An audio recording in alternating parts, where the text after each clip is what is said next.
Hi மக்களே, நம்மகிட்ட Maruti Suzuki ego சேல்ஸ்க்கு வந்திருக்குங்க. 2019 model, number of owner second ஓனரில் இருக்குங்க. கிலோமீட்டர் 72,000 கிலோமீட்டர் ஓடி இருக்குது. வண்டியில் எந்த ரீப்ளேஸ்மெண்ட்டும் கிடையாது. வண்டியில் மேஜர் ஆக்சிடென்ட் எதுவும் கிடையாது. ஃபியூல் டைப் வந்து பெட்ரோல் வேரியண்ட்டுங்க. 4 டயரும் 70% இருக்குங்க. வண்டி இன்டீரியர் எக்ஸ்டீரியரும் அவ்வளோ தெளிவாக இருக்குது. ஃபுல் அண்ட் ஃபுல் கம்பெனி மெயின்டனுங்க. வண்டி TN 82 லோக்கல் ரிஜிஸ்ட்ரேஷனு. வண்டி ஷோரூம் கண்டிஷனில் இருக்குங்க. வண்டி மேனுவல் வண்டி, ஏசி பக்காவாக ஒர்க்கிங்கில் இருக்குங்க. வண்டி லொக்கேஷன் வந்து ஈரோடுங்க. நம்ம இது கோட் பண்ணுற ப்ரைஸ் வந்து 4,05,000 கோட் பண்ணுறோம்.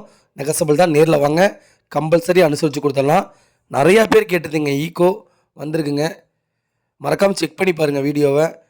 நிறைய பேர் தேடிட்டு இருந்தாங்க, அவங்களுக்குலாம் ஷேர் பண்ணுங்கள் உங்கள் ஃபேமிலி சர்க்கிளில். நிறைய பேர் ஈகோ கேட்டிருந்தீங்க. வண்டி வந்திருக்கு, அட்டகாசமாக இருக்குது. சூப்பர் கலர், ஒயிட் கலருங்க. தெளிவாக இருக்குது. உங்களுக்கு பிடிச்சிருந்துச்சுன்னா சீட் கவர் மட்டும் மாற்றிக்கிங்க, அவ்வளோதான். வண்டி அவ்வளோ தெளிவாக வச்சுருக்காங்க. இதே மாதிரி உங்கள் காரு சேல்ஸ் பண்ணணுன்னா ஸ்க்ரீனில் தெரிய நம்பருக்கு கால் பண்ணுங்கள், வாட்ஸ்அப் பண்ணுங்கள், டீட்டெயில் சொல்கிறேன். மறக்காமல் நம்ம சேனல் சப்ஸ்கிரைப் பண்ணாதவங்க சப்ஸ்கிரைப் பண்ணி பாருங்கள். ஷேர் பண்ணுங்கள், லைக் பண்ணுங்கள், கமெண்ட் பண்ணுங்கள். ரொம்ப ரொம்ப நன்றிங்க.